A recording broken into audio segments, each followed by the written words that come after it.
अस्सलामुअलैकुम, welcome back to my YouTube channel. आज हम सीखेंगे इन प्यारे से बाजुओं को बनाने का तरीका। ये घर में पड़े मोतियों से ही मैंने बाजू का जो डिज़ाइन है वो बनाया है। तो ये जो अमूमन बाज़ार से आपको लड़ी है, तकरीबन ये वाली मोतियों की 70 रुपये या 100 रुपये की बासानी मिल जाती है। और इसमें ही हमारी बाजू तैयार हो जाएंगे। और फिर मैंने क्या किया कि दरमियान में सिर्फ हाफ़ सेंटर पे जो थे वो मोती अटैच कर दिए और फिर एक बो बनाकर लगा दी। आप चाहें तो बो के नीचे भी जो है वो मोतियों की लटकन लगा सकते हैं। क्योंकि ये बिल्कुल छोटी बच्ची का ड्रेस था ना, तो फिर मैंने कहा कि ज़्यादा मोतियों को भी नहीं लगाने, क्योंकि छोटे बच्चों अक्सर क्या करते हैं कि इस तरह की जो चीज़ें ना मोती वगैरह लगे तो उन्हें खींच कर ना उतार देते हैं। तो मैंने सिर्फ उसकी साइड पर इतने कि उसके शोल्डर से 3 से 4 इंच नीचे को आ जाए और उसके बाद बो अटैच करके इसको फाइनल कर दिया। तो चलिए हम वीडियो शुरू करते हैं।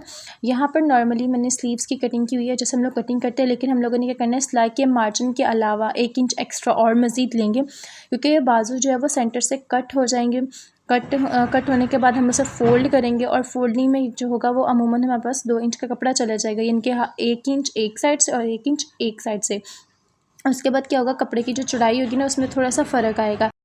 फिर हम लोग क्या करेंगे, सेंटर से कट करने के बाद सेंटर से फ़ोल्डिंग करेंगे। फ़ोल्डिंग करने से पहले मैंने क्या किया था, वहाँ पे जो था ना, निशान लगा लिया कैंची की मदद से, ताकि दोनों साइड के जो बाजू हैं वो इक्वली कपड़ा लेकर फ़ोल्ड हों। और फोल्डिंग करने के बाद हम लोग क्या करेंगे, मैंने आपको वीडियो के शुरू में वो जो एक स्ट्रिप दिखाई थी ना, वो तकरीबन 2 इंच चौड़ी होगी और उसकी लंबाई जो थी ना वो मैंने मैयर नहीं की थी, लेकिन वो इतनी थी एक्स्ट्रा कि हम लोगों ने, क्योंकि जो बाजू की फिनिशिंग है ना एंड से वो प्रॉपर फिनिशिंग के साथ करनी है, हम लोगों ने उसी कपड़े से फ़ोल्ड नहीं कर देना बल्कि एक्स्ट्रा कपड़ा लगा के फ़ोल्ड करना है। और क्या होगा, जब आपने सिलाई शुरू करनी है ना, आप एंड पे आएँ, तो आपने क्या करना है, ऊपर वाली जो स्ट्रिप होगी ना उसको नीचे वाली बाजू पे रखते हुए बिल्कुल उसके कॉर्नर के साथ टाइटली रख लेना है और फिर स्टिच करना है। इससे क्या होगा, जो हमारा कॉर्नर है ना वो बिल्कुल परफेक्ट तरीके से फ़ोल्ड हो जाएगा और उसके अंदर का जो तमाम सिलाई वाला मार्जिन होगा ना वो भी नहीं हमें नज़र आएगा। आप चाहे तो यहाँ पर तरपाई कर लीजिएगा। मैंने क्या किया है कि मैंने यहाँ पर सिलाई लगा ली थी। अगर आप चाहें तो इसी कपड़े की जो थी बारीक मगज़ी भी निकाल सकते हैं, ठीक है, जैसे कि मैंने आपको दिखाया वीडियो में, लेकिन मैंने मगज़ी नहीं निकाली, मैंने उसी पूरे कपड़े को ना फ़ोल्ड करके ना स्टिच कर दिया। स्टिच करने के बाद एक बाजू की साइड के मैंने दूसरे बाजू को भी बिल्कुल इसी प्रोसीजर से क्या किया, पहले उसकी सिलाई लगाई, फिर नीचे वाले एक्स्ट्रा कपड़ा लगाकर उसकी फोल्डिंग कर दी। यहाँ पर हमारा जो सिलाई का काम था वो ख़त्म हो चुका है। अब हम लोग चलते हैं अपने मेन काम की तरफ, यानी कि जो थी बीड्स अटैच करना। मोती लगाते वक्त आपने क्या करना है कि आपने हाफ इंच जो है ना तकरीबन सिलाई के लिए छोड़ देना, क्योंकि आपने शुरू से बिल्कुल मोती नहीं लगाने, वरना मशीन नहीं चलेगी। हाफ इंच का मार्जिन सिलाई के लिए लगाने के बाद उसके बाद मैंने क्या किया, इंची टेप को स्मार्ट साइड पे रखा और 8 इंच का निशान स्लीव्स की लंबाई की तरफ लगा लिया, जहाँ तक हम लोगों ने मोती लगाने थे। मैंने इसमें जो थे तकरीबन 4 साढ़े 4 इंच जो थे वो मोती लगा लिए और फिर बाकी जो 2.5 या 3 इंच बच रहे थे ना वो मैंने बो बनाकर लगा ली, जिसकी वजह से हमारा 8 इंच जो था ना वो प्रॉपर रेडी हो गया।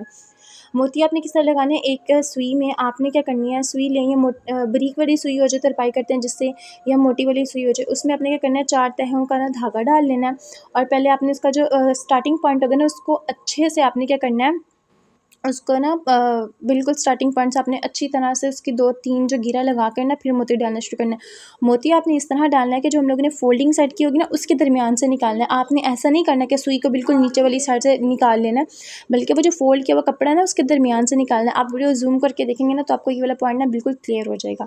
जब आप एक इस तरह एक मोती लगा लेंगे ना, फिर आपको क्या होगा, फिर आपके लिए दूसरा मोती जो है ना लगाना आसान हो जाएगा। लेकिन इस एक मोती को लगाने के बाद हम लोगों ने दोबारा इसी मोती में से क्या करना है, धागे को गुजारना है दोबारा से, ताकि जो तकरीबन 8 धागे ना मोती के अंदर से गुजर जाएंगे। फिर मोती जो होगा ना वो टूटेगा भी नहीं जल्दी और निकलेगा भी नहीं। मोती जो होगा ना वो मजबूती के साथ लग जाएगा। एक मोती लगाने के बाद फिर मैंने क्या किया, बाकी इसी तरह हम लोगों ने उसी धागे के कंटिन्यूसली आगे लेते आना और मोती अटैच कर लेना है। मोती को अटैच करने के बाद अब हम लोग बनाएंगे वो कपड़े की जो चौड़ाई थी वो 4 इंच और लंबाई में जो थी वो 6.5 इंच थी। और ये जो कपड़ा है ना ये डबल फोल्ड में है, सिंगल फोल्ड में नहीं है, ठीक है, जैसे कि आपको दिखा दिया मैंने। अब हम लोगों ने ये करना है, इसके चारों कॉर्नर्स पे ना हम लोगों ने स्टिच कर लेना है अच्छी तरह से। जब ये चारों कॉर्नर्स पे लग जाएगी ना स्टिचिंग, तो हम लोगों ने ये करना है, सेंटर से लेकर एक छोटा सा कट लगा लेना है और उस कट में से ना इस जो बो है ना उसको हम लोगों ने सीधा करना है, ठीक है। सीधा करने के बाद जब आप देखेंगे ना इसके कॉर्नर्स नहीं निकलेंगे, तो आपने कैंची की नोक की मदद से ना इसके कॉर्नर्स को अच्छी तरह बाहर निकालना है। कॉर्नर्स को बाहर निकालने के बाद हम इस जो बो है उसको अच्छी तरह प्रेस करेंगे, ताकि जो हमारे पास सेंटर है ना वो मार्क हो जाए। सेंटर को मार्क करने के बाद आपने क्या करना है, फिर सुई की मदद से इसमें हम लोगों ने क्या करनी है, चुनटे डालनी है और चुनटे डालने के बाद इसको अच्छी तरह से ना इसी धागे के इर्द गिर्द ना लपेट लेना है, ताकि ये जो धागा है ना वो जल्दी खुले भी ना और टूटे भी ना। जब आप लोग धागा डाल लेना तो फिर आपने उसके एंड वाला जो टाँका होगा ना उसको अच्छी तरह से पक्का कर लेना। पक्का करने के बाद आपने क्या करना है, इसी चुंटों को अपनी हाथ की मदद से खींच के ना बिल्कुल सही करना है, फिर इस पे एक दफ़ा प्रेस कर लेना है। प्रेस करने से क्या होगा, बो की जो शेप है ना वो बिल्कुल प्रॉपर रहेगी। अब हम लोग बो को अटैच कर देंगे। बो को अटैच करते हुए भी आपने क्या करना है, जो पहला टाँका लगाएँगे ना उसको अच्छी तरह से पक्का कर लेना है। और जब आप टाँके को पक्का कर लेंगे ना, तो एक तो ये होगा कि आपका जो धागा है ना वो जल्दी टूटेगा भी नहीं, क्योंकि वो 4 तह वाला धागा होगा, वो जल्दी टूटना आसान भी नहीं होता। फिर उसके बाद आपने बो अटैच करनी है। बो अटैच करने के बाद मैंने क्या किया, बो के सेंटर में भी एक पर्ल लगा दिया, जिसकी वजह से ये बहुत ही प्यारे लग रहे थे। ये बिल्कुल एक सादा सा बाजू का डिज़ाइन है, जो कि छोटे बच्चों के ट्राउज़र्स पर या कमीज़ पर बहुत ही प्यारा लगता है। And thank you for watching. Do like, share and comment.